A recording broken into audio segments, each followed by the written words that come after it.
یہ شراب سے عبادتوں کی جان نکل گئی ہے اور عبادتوں میں جو ہے میرے دوستو عبادتیں خراب ہو گئی ہیں. یا رسول اللہ صلی اللہ علیہ وسلم آپ درخواست کر دیجئے. ایک صحابی نے قل یا ایھا الکافرون پڑھی, نماز کے اندر وہ بھول گئے اور آگے پیچھے کر دی. فرمایا اللہ تعالیٰ نے جو ہے یہ میرے دوستو شراب کی حرمت کو حکم نازل فرما دیا, عبادت میں جان پیدا ہو گئی. آپ دیکھو تو صحیح. اس لیے میرے بھائیوں دوستوں بزرگوں معاشرے میں اس لیے عبادتوں کی جان نکلے, دعا بے جان ہو جائے, عبادتیں بے جان ہو جائے, اس لیے کیا کیا تیار کردہ غذائیں بازاروں میں پہنچا دی گئیں. آج کیا سمجھا جاتا ہے کہ جو کی زندگی حاصل ہوگی میرے بزرگوں اگر ہم نے اللہ کو راضی کرتے ہوئے زندگی گزاری. یہ محنت کیا ہے, اللہ کو راضی کرو اور اللہ راضی ہوگا. محمد صلی اللہ علیہ وسلم والی پاکیزہ زندگی, آپ کی لائی ہوئی مبارک زندگی, سنت شریعت کے مطابق زندگی, ہمارے مردوں کی, عورتوں کی, مالداروں کی, غریبوں کی, چھوٹے بڑوں کی, سب کی زندگی سنت شریعت والی زندگی بنے. یہ محنت ہی پورے دین کو زندہ کرنے کے لیے ہے.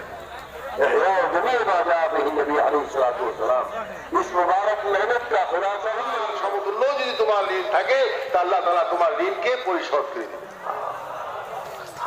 تو صحابہ اکرام کو اللہ کے نبی نے مسجد والا بنایا تھا اور اپنے ہر کام میں مسجد میں آنا سکھایا تھا, اپنے ہر مسئلے کے لیے مسجد میں آنا سکھایا تھا, اللہ سے مانگنا سکھایا تھا, دعوت کے تقاضوں میں بھی مسجد میں آنا, عبادت کے تقاضوں میں بھی مسجد میں آنا اور اپنے مسائل میں بھی مسجد میں آنا. ان تینوں تقاضوں میں صحابہ اکرام مسجد والے بن کر چل رہے تھے. আল্লাহ নবী সাল্লাল্লাহু আলাইহি ওয়াসাল্লাম সাহাবাদেরকে মসজিদের মধ্যে আসা শিখিয়েছেন. যে কোনো অবস্থার মধ্যে মসজিদের মধ্যে আসা, বলছেন একটা ইবাদতের জন্য আসা, দাওয়াতের মধ্যে আসা, আর দিনের মেহনতের জন্য, দাওয়াতের তাকাজার জন্য, আল্লাহর রাস্তায় বার হওয়ার জন্য, নিজের কোনো মাসাইল যদি থাকে, কোনো সমস্যা থাকে, সেই সমস্যার জন্য মসজিদের মধ্যে আল্লাহ নবী সাল্লাল্লাহু আলাইহি ওয়াসাল্লাম আসারও শিখিয়েছেন. ইবাদতের জন্য আল্লাহ নবী সাল্লাল্লাহু আলাইহি ওয়াসাল্লাম মসজিদের মধ্যে আসা শিখিয়েছেন. আর দাওয়াতের তাকাজার জন্য আল্লাহ নবী সাল্লাল্লাহু আলাইহি ওয়াসাল্লাম মসজিদের মধ্যে সাহাবাদেরকে আসা শিখিয়েছেন এবং সমস্ত তাকাজাই সেখান থেকে পুরো হয়েছে.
দেন বাজার খুলে দেন